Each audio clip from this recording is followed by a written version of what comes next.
Friends, good morning. ಎಲ್ಲರೂ ಹೇಗಿದ್ದೀರಾ? I hope ಎಲ್ಲರೂ ಚೆನ್ನಾಗಿದ್ದೀರಾ ಅಂತ ವ್ಲಾಗ್ನ ಸ್ಟಾರ್ಟ್ ಮಾಡ್ತಾ ಇದ್ದೇನೆ. ಈ ವಿಡಿಯೋದಲ್ಲಿ ನನ್ನ 2 ದಿನದ ದಿನಚರಿನ ನಿಮ್ಮೊಂದಿಗೆ ಶೇರ್ ಮಾಡ್ಕೊತಾ ಇದ್ದೇನೆ. ಇವತ್ತು ಶುಕ್ರವಾರ, ಬೆಳಗ್ಗೆನೇ ಬೇಗ ಎದ್ದು ನೆಲ ಎಲ್ಲ ಕ್ಲೀನ್ ಮಾಡಿ ಹಾಗೆ ಸ್ನಾನ ಮಾಡಿ ಪೂಜೆ ಮಾಡಿದೆ. ಹಾಗೆ ಜೊತೆಯಲ್ಲಿ ಟಿಫನ್ ಕೂಡ ಬೇಗನೆ ರೆಡಿ ಮಾಡಿದೆ.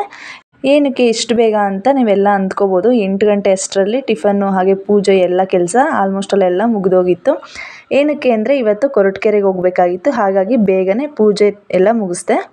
ಹಾಗೆ ಎಸ್ಟರ್ಡೇ ವಿಜಯ್ ಅವ್ರ ಆಫೀಸಿಂದ ಬರಬೇಕಾದ್ರೆ ಪಪ್ಪಾಯಿ ತೊಗೊಬಂದಿದ್ರು. ಅದನ್ನು ಹಾಗೆ ಇಟ್ಟರೆ ಇನ್ನೂ ಜಾಸ್ತಿ ಹಣ್ಣಾಗುತ್ತೆ ಅಂತ ಹೇಳಿ ಪಪ್ಪಾಯಿನ ಈ ರೀತಿ ಪೀಸ್ಗಳನ್ನೆಲ್ಲ ಮಾಡಿ ಒಂದು ಬೌಲ್ಗೆ ಹಾಕ್ಕೊಂಡಿದ್ದೇನೆ. ಹಾಗೆ ಇದಕ್ಕೆ ಸ್ವಲ್ಪ ಪುಡಿ ಉಪ್ಪನ್ನ ಹಾಕ್ತಾ ಇದ್ದೇನೆ, ಇನ್ನೂ ಟೇಸ್ಟ್ ಚೆನ್ನಾಗಿರುತ್ತೆ ಅಂತೇಳಿ. ಮಾರ್ನಿಂಗ್ ಟಿಫನ್ ಮಾಡೋದಕ್ಕಿಂತ ಮುಂಚಿತವಾಗಿ ಪಪ್ಪಾಯಿ ತಿನ್ನೋದ್ರಿಂದ ನಮಗೆ ಆರೋಗ್ಯಕ್ಕೆ ಒಳ್ಳೆಯದು. ಹಾಗಾಗಿ ಈಗಲೇ ತಿನ್ನೋಣ ಅಂತೇಳಿ ತಿಂತಾ ಇದ್ದೇನೆ. ಹಾಗೆ ಬೆಳಗ್ಗೆ ಜಡಿ ಮಳೆ ಕೂಡ ಸ್ಟಾರ್ಟ್ ಆಯಿತು. 15 ಡೇಸಿಂದನೂ ಸ್ವಲ್ಪನೂ ಬಿಸಿಲೇ ಇಲ್ಲ, ಬರೀ ಮಳೆನೇ ಆಗೋಗಿದೆ. ಮತ್ತು ಇವತ್ತು ವಸಿಷ್ಠನ ಸ್ಕೂಲ್ಗೆ ಕಳಿಸ್ತಾ ಇಲ್ಲ. ಏಕೆ ಅಂತಂದರೆ ಮತ್ತೆ ನಾನು ಊರಿಗೆ ಹೋಗಿ ಬರೋ ಅಷ್ಟರಲ್ಲಿ ಟೈಮ್ ಆಗೋಗುತ್ತೆ. ಮತ್ತು ಅವನ್ನ ಸ್ಕೂಲಿಂದ ಮನೆಗೆ ಕರ್ಕೊಂಡು ಬರೋದಕ್ಕೆ ಯಾರೂ ಇರೋದಿಲ್ಲ ಅಂತ ಹೇಳಿ ಅವನು ಕೂಡ ಇವತ್ತು ಸ್ಕೂಲ್ಗೆ ರಜಾ ಮಾಡಿಸ್ಕೊಂಡು ಕರ್ಕೊಂಡು ಹೋಗ್ತಾ ಇದ್ದೇನೆ. ಆದಷ್ಟು ಬೇಗನೆ ನಾನು ಮನೆ ಬಿಡ್ತಾ ಇದ್ದೇನೆ. ಏಕೆಂದರೆ ಬೇಗ ಬಿಟ್ಟರೆ ಮತ್ತೆ ನಾವು ರಿಟರ್ನ್ ಆಗೋದಕ್ಕೆ ಈಸಿ ಆಗುತ್ತೆ ಅಂತೇಳಿ ಹೋಗ್ತಾ ಇದ್ದೇನೆ. ಬಸ್ ಸ್ಟ್ಯಾಂಡ್ಗೆ ಬಂದ ತಕ್ಷಣ ಬಸ್ ಕೂಡ ಸಿಕ್ತು. ಏನಕ್ಕೆ ಸಡನ್ನಾಗಿ ಊರಿಗೆ ಹೊರಟಿದ್ದೀನಲ್ಲ ಅಂತೇಳಿ ನೀವೆಲ್ಲ ಯೋಚನೆ ಮಾಡ್ತಾ ಇದ್ದೀರಾ. ಈ ವ್ಲಾಗಲ್ಲಿ ಹೋಗ್ತಾ ಹೋಗ್ತಾ ನಿಮಗೆ ಹೇಳ್ತೇನೆ ಏನಕ್ಕೆ ಹೋಗಿದ್ದೆ ಸಡನ್ನಾಗಿ ಊರಿಗೆ ಅಂತ ಹೇಳಿ. ದಿನ ಸ್ಕೂಲ್ಗೆ ಹೋಗು ಎದ್ದೇಳು ಅಂತಂದು ಎದ್ದೇಳಿಸ್ತಾ ಇದ್ದರೆ ಎದ್ದೇಳ್ತಾ ಇರಲಿಲ್ಲ ಬೇಗ. ಆದರೆ ಇವತ್ತು ಅಜ್ಜಿ ಊರಿಗೆ ಹೋಗೋಣ ಅಂತ ಹೇಳಿದ ತಕ್ಷಣ ಬೇಗ ಎದ್ದು ಕೂತು ರೆಡಿಯಾಗಿದ್ದಾನೆ ನೋಡಿ. ಸಂಜೆ 6 ಗಂಟೆ ಅಷ್ಟರಲ್ಲಿ ಹೋಗಿದ್ದ ಕೆಲಸ ಮುಗಿಸ್ಕೊಂಡು ಬರೋಣ ಅಂತೇಳಿ ಹೋಗ್ತಾ ಇದ್ದೇನೆ. ನೋಡ್ಬೇಕು ಏನಾಗುತ್ತೆ ಏನೋ. ಫ್ರೆಂಡ್ಸ್, ಕೊರಟಗೆರೆಗೆ 11:30-12 ಗಂಟೆ ಅಷ್ಟರಲ್ಲಿ ಬಂದೆ. ಬಂದ ತಕ್ಷಣ MG ಜ್ಯುವೆಲರ್ಸ್ ಅಂತ ಇದೆ ಕೊರಟಗೆರೆಯಲ್ಲಿ ಇರೋರಿಗೆಲ್ಲರಿಗೂ ಆಲ್ಮೋಸ್ಟ್ ಅಲ್ಲಿ ಗೊತ್ತಿರುತ್ತೆ. ಜಾಸ್ತಿ ಹಳೆ ಅಂಗಡಿ ಇದು. ನಾವು ಚಿಕ್ಕ ವಯಸ್ಸು ಇದ್ದಾಗಲಿಂದನೂ ಕೂಡ ಇದೆ ಇದು. ಇಲ್ಲಿಗೆ ಏನಕ್ಕೆ ಬಂದೆ ಅಂತಂದರೆ ನಾನು ಒಂದು ಚೀಟಿ ಹಾಕ್ಕೊಂಡಿದ್ದೆ. ಅಂದರೆ ಮಂತ್ಲಿ ಅಮೌಂಟ್ ಕಟ್ತಾರಲ್ಲ ಅದನ್ನು ಹಾಕಿದ್ದೆ. ಅದು ಜೂನ್ ತಿಂಗಳಲ್ಲೇ ಮುಗ್ದಿತ್ತು. ಬಟ್ ಆಗ ಗೋಲ್ಡ್ ರೇಟು ಜಾಸ್ತಿ ಇತ್ತು. ಸ್ವಲ್ಪ ಏನಾದರೂ ಕಡಿಮೆ ಆಗುತ್ತೇನೋ ಆವಾಗ ತೊಗೊಳ್ಳೋಣ ಅಂತೇಳಿ ಹಾಗೆ ಬಿಟ್ಟಿದ್ದೆ. ಅದನ್ನು ಏನೂ ಜ್ಯುವೆಲ್ಲರಿ ಏನೂ ತೊಗೊಂಡಿರಲಿಲ್ಲ. ಹಾಗಾಗಿ ಈಗ ಸ್ವಲ್ಪ ಗೋಲ್ಡ್ ರೇಟ್ ಕಡಿಮೆ ಆಗಿದೆಯಲ್ಲ, ಏನಾದರೂ ತೊಗೊಳ್ಳೋಣ ಅಂತೇಳಿ ಬಂದೆ. ಮತ್ತು ಈ ಚಾನ್ಸ್ ಬಿಟ್ಟರೆ ನೆಕ್ಸ್ಟ್ ಫೆಸ್ಟಿವಲ್ ಸೀಸನ್ ಎಲ್ಲ ಬರ್ತಾ ಇದೆ, ಇನ್ನೂ ಹೈಕಾಗುತ್ತೆ ಹೊರತು ಕಡಿಮೆ ಆಗೋದಿಲ್ಲ ಅಂತ ಅನ್ನಿಸ್ತು. ಹಾಗಾಗಿ ಏನಾದರೂ ತೊಗೊಳ್ಳೋಣ ಅಂತೇಳಿ ಬಂದೆ. ಇಲ್ಲಿ ಬಂದ ತಕ್ಷಣ ಬ್ರೇಸ್ಲೆಟ್ ನೋಡ್ತಾ ಇದ್ದೇನೆ. ಏನಾದರೂ ಇಷ್ಟ ಆಯಿತು ಅಂದರೆ ತೊಗೊಳ್ಳೋಣ ಅಂತೇಳಿ ನೋಡ್ತಾ ಇದ್ದೇನೆ. ನೀವು ಕೂಡ ಏನಾದರೂ ಗೋಲ್ಡ್ ಪರ್ಚೇಸ್ ಮಾಡಬೇಕು ಅಂತೇಳಿ ಅಂದ್ಕೊಂಡಿದ್ರೆ ಇದೇ ಒಳ್ಳೆ ಟೈಮ್ ಅಂತೇಳಿ ಅನಿಸುತ್ತೆ. ಏಕೆಂದರೆ ಇಷ್ಟು ದಿನ ಪರ್ ಗ್ರಾಮ್ 6800 ಈ ರೀತಿ ಇತ್ತು. ಆದರೆ ಈಗ ಒಂದು ಗ್ರಾಮ್ಗೆ ಆನ್ಲೈನಲ್ಲಿ ನಮಗೆ 6400 ತೋರಿಸ್ತಾರೆ. ಬಟ್ ಅಂಗಡಿಯಲ್ಲಿ ಹೋದಾಗ ನಮಗೆ ಪ್ಲಸ್ GST ಸೇರಿ ನಮಗೆ 1 ಗ್ರಾಮ್ಗೆ 6530 ಬೀಳುತ್ತೆ. ಹಾಗಾಗಿ ಇದೇ ಒಳ್ಳೆ ಟೈಮು. ಇನ್ನು ಈ ಟೈಮ್ ಬಿಟ್ವಿ ಮತ್ತು ನೆಕ್ಸ್ಟ್ ಯಾವಾಗಾದ್ರು ತೊಗೊತೀವಿ ಅಂತಲೇ ಇನ್ನು ಫೆಸ್ಟಿವಲ್ ಸೀಸನ್ ಸ್ಟಾರ್ಟ್ ಆಗುತ್ತೆ. ವರಮಹಾಲಕ್ಷ್ಮಿ ಹಾಗೆ ಗೌರಿ ಗಣೇಶ ಈ ರೀತಿ ಫೆಸ್ಟಿವಲ್ ಸೀಸನ್ ಸ್ಟಾರ್ಟ್ ಆಗುತ್ತೆ. ಇನ್ನು ಕಡಿಮೆ ಅಂತೂ ಆಗೋದಿಲ್ಲ ಅಂತ ನನ್ನ ಅನಿಸಿಕೆ. ಏನಾದರೂ ನೀವು ಗೋಲ್ಡ್ ಪರ್ಚೇಸ್ ಮಾಡಬೇಕು ಅಂದರೆ ಇದೇ ಒಳ್ಳೆ ಟೈಮು, ಬಂದು ಬೇಗ ಪರ್ಚೇಸ್ ಮಾಡಿ.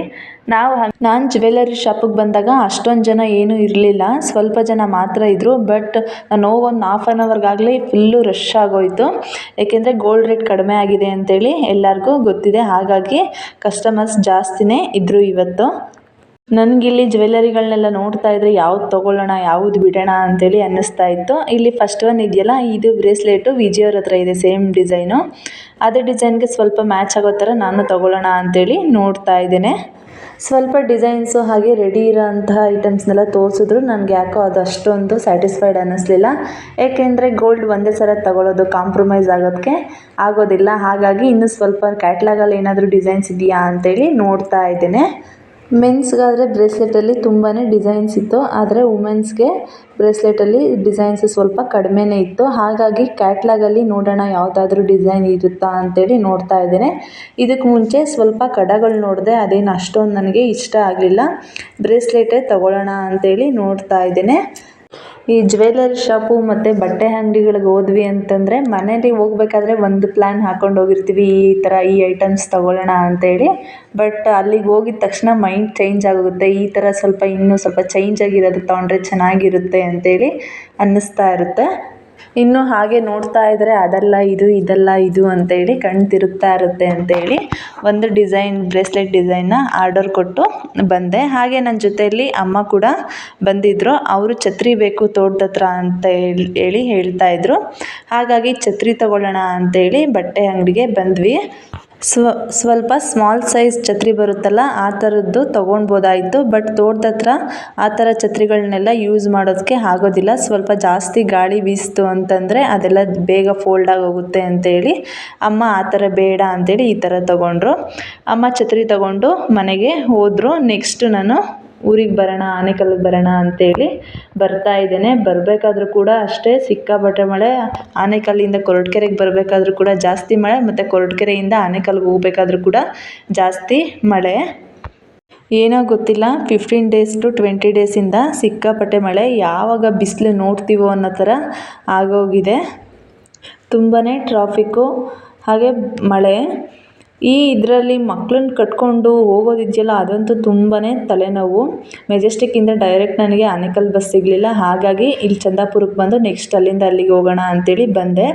ಹಾಗೆ ಆನೇಕಲ್ ಬಸ್ ಇರಲಿಲ್ವಲ್ಲ, ಸ್ವಲ್ಪ ಹೊತ್ತು ಬಸ್ಗೆ ವೆಯ್ಟ್ ಮಾಡ್ತಾಯಿದ್ದೆ. ಇಲ್ಲಿ ಸೀಬೆಹಣ್ಣನ್ನು ಮಾರ್ತಾಯಿದ್ರು. ಹಾಗೆ 1 kg ಸೀಬೆಹಣ್ಣು ತೊಗೊಳ್ಳೋಣ ಅಂತೇಳಿ ಸೀಬೆಹಣ್ಣನ್ನ ತೊಗೊತಾ ಇದ್ದೇನೆ. per kg 50 rupees ಹೇಳಿದ್ರು. 1 kg ತೊಗೊಳ್ಳೋಣ ಅಂತೇಳಿ ತೊಗೊತಾ ಇದ್ದೀನಿ. ಈಗ 50 rupees ಇರೋ ಸೀಬೆಹಣ್ಣು ನೆಕ್ಸ್ಟ್ ಇನ್ನು ವರಮಹಾಲಕ್ಷ್ಮಿ ಹಬ್ಬ ಬಂತು ಅಂತಂದರೆ 70-80 ಈ ಥರ ಆಗೋಗಿರುತ್ತೆ. ಹಣ್ಣು ಹಾಗೆ ಹೂಗಳ ರೇಟ್ ಅಂತೂ ತುಂಬಾ ಆಗೋಗಿರುತ್ತೆ ಆ ಟೈಮಲ್ಲಿ. ಸೀಬೆಹಣ್ಣು ತೊಗೋಬೇಕಾದ್ರೆ ನನಗೆ ಬರೀ ಸ್ಕೂಲ್ ಮೆಮೊರೀಸೇ ಜಾಸ್ತಿ ನೆನಪಾಗ್ತಾಯಿತ್ತು. ಹಾಗೆ ಚೈಲ್ಡ್ಹುಡ್ ಮೆಮೊರೀಸು. ಅಲ್ಲಿ ನಮ್ಮ ತೋಟದ ಹತ್ರನೂ ಒಂದು ಮರ ಇತ್ತು. ಸೇಮ್ ಇಷ್ಟ ಆಯಿತು ಅಂತಂದರೆ ಕಿತ್ಕೊಂಡು ತಿಂತಾಯಿದ್ವಿ. ಸ್ಕೂಲ್ ಡೇಸ್ಗಳಲ್ಲೂ ಅಷ್ಟೇ, ಲಂಚಿಗೆ ಮಧ್ಯಾಹ್ನ ಟೈಮ್ ಬಿಟ್ಟರು ಅಂತಂದರೆ ಅದೆಷ್ಟು ಸೀಬೆಹಣ್ಣು ತಿಂದಿದ್ದೀವೋ ಅಂತ ಅದೆಲ್ಲ ನೆನಪು ಮಾಡ್ಕೊಳ್ತಾ ಇದ್ದೆ ಸೀಬೆಹಣ್ಣು ತೊಗೊಳ್ಬೇಕಾದ್ರೆ. ಇಲ್ಲಿ ಇನ್ನೂ ಒಂದು ಸ್ವಲ್ಪ ಕಾಯಿ ಎಲ್ಲ ಸಣ್ಣದಾಗಿತ್ತು ಮತ್ತು ಎಳೆಕಾಯಿ ಇತ್ತು, ಇನ್ನೂ ಬಲ್ತಿರಲಿಲ್ಲ. ಅದರಲ್ಲೇ ಅಲ್ಲೊಂದು ಸ್ವಲ್ಪ ಬಲ್ತಿರೋದು, ಸ್ವಲ್ಪ ಚೆನ್ನಾಗಿರೋದಿತ್ತು, ಹಣ್ಣಾಗಿರೋದು. ಅದನ್ನು ತೊಗೊಳ್ಳೋಣ ಅಂಥೇಳಿ ತೊಗೊಳ್ತಾ ಇದ್ದೆ. ಸೀಬೆಹಣ್ಣಿಗೆ ಸ್ವಲ್ಪ ಹಚ್ಬಿಟ್ಟು ಸ್ವಲ್ಪ ಉಪ್ಪು ಮತ್ತು ಖಾರನ ಮಿಕ್ಸ್ ಮಾಡಿ ಹಾಕ್ಕೊಂಡು ತಿಂದರೆ ಚೆನ್ನಾಗಿರುತ್ತೆ. ಹಾಗೆ ಆನೇಕಲ್ ಬಸ್ ಬಂತು, ಹತ್ಕೊಂಡು ಆನೇಕಲ್ಗೆ ಕೂಡ ಬಂದೆ. ಬಂದ ತಕ್ಷಣ ಬಸ್ ಸ್ಟಾಪ್ ಹತ್ರ ವಿಜಯ್ ಬಂದು ವೆಯ್ಟ್ ಮಾಡ್ತಾಯಿದ್ರು ಮನೆಗೆ ಕರ್ಕೊಂಡು ಹೋಗೋದಕ್ಕೆ. ಕೊರಟಗೆರೆಯಲ್ಲಿ 2:20ಕ್ಕೆ ಬಸ್ ಹತ್ತಿದ್ರೆ ಇಲ್ಲಿಗೆ ನಾನು ಬರೋ ಅಷ್ಟೊತ್ತಿಗೆ 8 ಗಂಟೆ ಆಗೋಗಿತ್ತು. ನನಗಂತೂ ಅದೆಷ್ಟೊತ್ತಿಗೆ ಬಂದು ಮನೆ ಸೇರ್ತೀನೋ ಅನ್ನೋ ಥರ ಆಗೋಗಿತ್ತು. ಆ ಟ್ರಾಫಿಕ್ಕು, ಆ ಮಳೆ, ಅದರಲ್ಲಿ ಈ ಮಕ್ಕಳನ್ನ ಕರ್ಕೊಂಡು ಬರೋದಂತೂ ಒಂಥರ ದೊಡ್ಡ ತಲೆನೋವು. ಮನೆಯಲ್ಲೇ ಬಿಟ್ಟೋಗೋಣ ಅಂತಂದರೆ ಇಲ್ಲಿ ನೋಡ್ಕೊಳ್ಳೋರು ಯಾರೂ ಇಲ್ಲ. ಅವನು ಸ್ಕೂಲಿಂದ ಬಂದಾದಮೇಲೆ ಮನೆಗೆ ಬಂದ್ವಿ. ಮನೆಗೆ ಬಂದಾದಮೇಲೆ ರಾತ್ರಿ ಊಟಕ್ಕೆ ಸ್ವಲ್ಪ ಸಾಂಬಾರಿತ್ತು. ಅದಕ್ಕೆ ಈಗ ವಿಜಿ ರೈಸ್ಗೆ ಇಡ್ತೀನಿ ಅಂತೇಳಿ ರೈಸ್ಗೆ ಇಡ್ತಾ ಇದ್ದಾರೆ. ಆಚೆ ತುಂಬ ಗಾಳಿ, ಕಿವಿಯೆಲ್ಲ ತಣ್ಣಗೆ ಕೊರಿತಾ ಇದೆ. ಅದಕ್ಕೆ ಈಗ ಟೀ ಮಾಡ್ತಾ ಇದ್ದಾರೆ. ಸುಮ್ಮನೆ ಒಂದೊಂದ್ಸಲ ದೂರ ಇರೋದು ಒಂಥರ ಬೆಟರ್ ಅನಿಸುತ್ತೆ ಒಂದೊಂದು ಸಿಚುವೇಶನ್ ಕಂಪೇರ್ ಮಾಡಿದ್ರೆ. ಬಟ್ ಈ ಥರ ಜರ್ನಿ ಮಾಡೋದು, ಲಾಂಗ್ ಜರ್ನಿ ಅಂತಂದರೆ ಯಪ್ಪ ಒಂಥರ ಭಯಂಕರನೇ ಆಗೋಗುತ್ತೆ.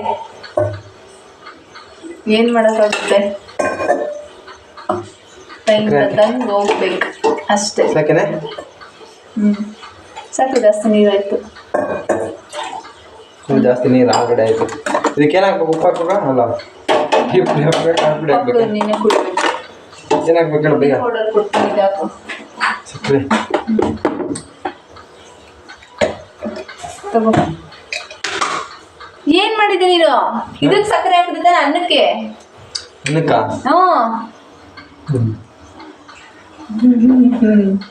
ನಾನು ಇವಾಗ ಒಂದು ಕ್ಷಣಕ್ಕೆ ಶಾಕ್ ಆಗೋದೆ. ಇವತ್ತೇನು ದಿನ ಹೇಳು? ಕುತ್ಕೊಂಡು ರೆಸ್ಟ್ ಮಾಡ್ತೀನಿ. ಈಗ ವಿಜಿ ಟೀ ಸರ್ವ್ ಮಾಡ್ತಾರೆ. ಟೀಗೆ ಇಡೋದಕ್ಕೆಲ್ಲ ಏನೇನು ಬೇಕೋ ಅದನ್ನೆಲ್ಲ ತಗೊಟ್ಟು ಬಂದೆ ನಾನು. ನೋಡಿ, ಈಗ ವಿಜಯ್ ಟೀ ಸರ್ವ್ ಮಾಡ್ತಾ ಇದ್ದಾರೆ. ಈ ಸರ್ವಿಸು ಏನಾದರೂ ಜರ್ನಿ ಮಾಡಿದಾಗ ಮತ್ತು ನನಗೆ ಹುಷಾರಿಲ್ದಾಗ ಮಾತ್ರ ಅವೈಲಬಲ್ ಅಷ್ಟೇ ಈ ಸರ್ವಿಸು.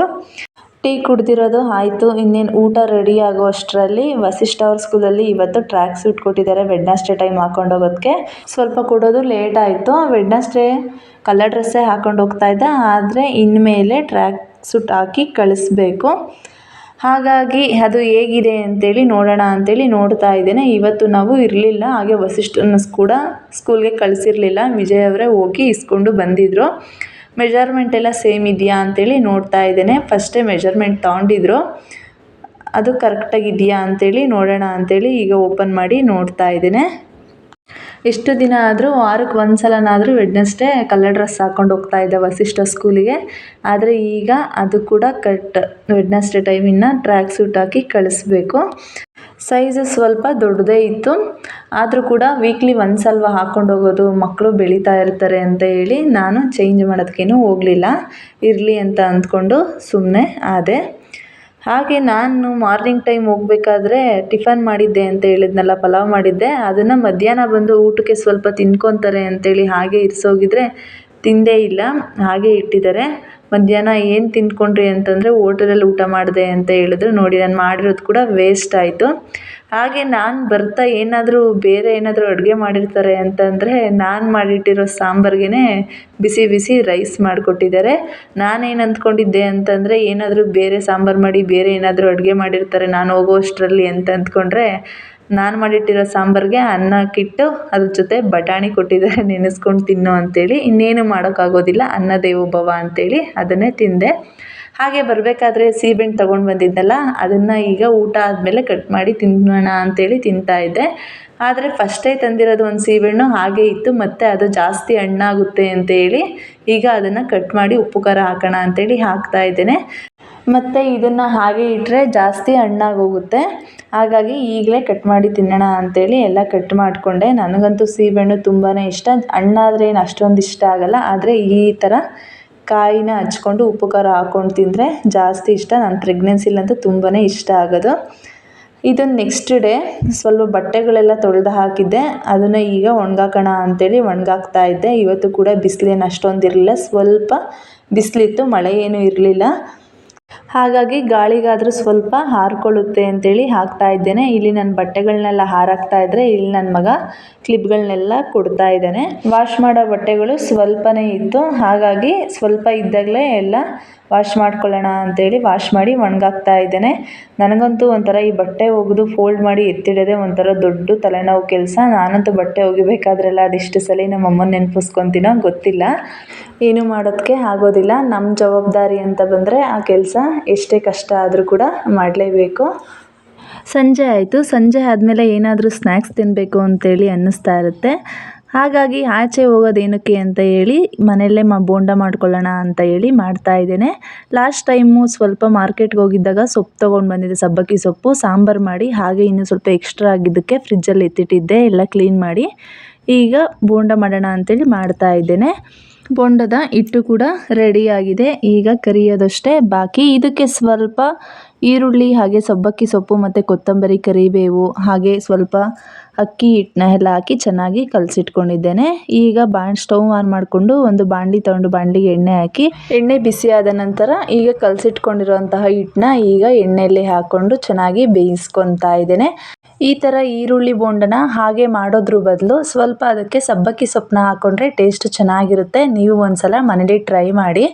ಸ್ವಲ್ಪನೇ ಹಿಟ್ಟನ್ನ ತಗೊಂಡು ಆದಷ್ಟು ನಾನು ಸಣ್ಣಗೆ ಬಿಡ್ತಾ ಇದ್ದೇನೆ, ಯಾಕಂದರೆ ಬೇಗ ಬೇಯುತ್ತೆ, ಹಾಗೆ ತಿನ್ನೋದಕ್ಕೂ ಕೂಡ ಅಷ್ಟೇ ಚೆನ್ನಾಗಿರುತ್ತೆ ಅಂತ ಹೇಳಿ ನಾನಿಲ್ಲಿ ಸಣ್ಣಗೆ ಹಾಕ್ಕೊಳ್ತಾ ಇದ್ದೇನೆ. ಬೋಂಡಗಳೆಲ್ಲ ಚೆನ್ನಾಗಿ ಬೇಯ್ತಾ ನಮಗೆ ಇಲ್ಲಿ ನೊರೆ ಕಾಣಿಸ್ತಾ ಇದೆಯಲ್ಲ, ಅದೆಲ್ಲ ಕಡಿಮೆ ಆಗ್ತಾ ಹೋಗುತ್ತೆ. ಇವತ್ತು ಸೋಡಾ ಹಾಕ್ದಲೇ ಬೋಂಡ ಮಾಡಿದ್ದೀನಿ, ಸೋಡಾ ಹಾಕೋದು ಮರ್ತೋಗಿದ್ದೆ. ಆದರೂ ಕೂಡ ಒಂದು ಸಲ ಹಾಕಿದ ಬೋಂಡಗಳು ತಿಂದಾದ್ಮೇಲೆ ಗೊತ್ತಾಯಿತು ಇವತ್ತು ಸೋಡಾ ಹಾಕಿಲ್ಲ ಅಂತ. ಆದರೂ ಕೂಡ ಚೆನ್ನಾಗಿಯೇ ಬಂದಿತ್ತು. 10 ನಿಮಿಷ ಎಣ್ಣೆಯಲ್ಲಿ ಚೆನ್ನಾಗಿ ಫ್ರೈ ಮಾಡ್ಕೊಂಡ್ಮೇಲೆ ನೋಡಿ ಈ ರೀತಿ ಎಲ್ಲ ಟರ್ನ್ ಆಗಿದೆ ಕಲರು. ಹಾಗೆ ನೀವು ಅಬ್ಸರ್ವ್ ಮಾಡ್ಬೋದು, ಫಸ್ಟ್ ಹಾಕಿದಾಗ ನೊರೆ ಎಷ್ಟೊಂದಿತ್ತು, ಬಟ್ ಈಗ ಅಷ್ಟೊಂದಿಲ್ಲ ನೋಡಿ, ಕಡಿಮೆ ಆಗ್ತಾ ಇದೆ. ಈಗ ಬೆಂದಿರುವಂತಹ ಬೋಂಡಗಳನ್ನೆಲ್ಲ ಒಂದು ಪ್ಲೇಟ್ಗೆ ಸರ್ವ್ ಮಾಡ್ಕೊತಾ ಇದ್ದೇನೆ. ತುಂಬಾ ಚೆನ್ನಾಗಿರುತ್ತೆ. ನಿಮ್ಮನೇಲೂ ಕೂಡ ಸಬ್ಬಕ್ಕಿ ಸೊಪ್ಪಿತ್ತು ಅಂತಂದರೆ ಒಮ್ಮೆ ಟ್ರೈ ಮಾಡಿ. ಹೇಗಿತ್ತು ಅಂತ ಹೇಳಿ ಕಮೆಂಟ್ ಬಾಕ್ಸಲ್ಲಿ ತಪ್ಪದೇ ಕಮೆಂಟ್ ಮಾಡಿ. ಫ್ರೆಂಡ್ಸ್, ಇಲ್ಲಿಗೆ ಈ ಒಂದು ವ್ಲಾಗ್ನ ಎಂಡ್ ಮಾಡ್ತಾ ಇದ್ದೇನೆ. ಐ ಹೋಪ್ ಈ ವ್ಲಾಗ್ ನಿಮ್ಮೆಲ್ಲರಿಗೂ ಇಷ್ಟ ಆಗಿದೆ ಅಂತೇಳಿ ಭಾವಿಸ್ತೇನೆ.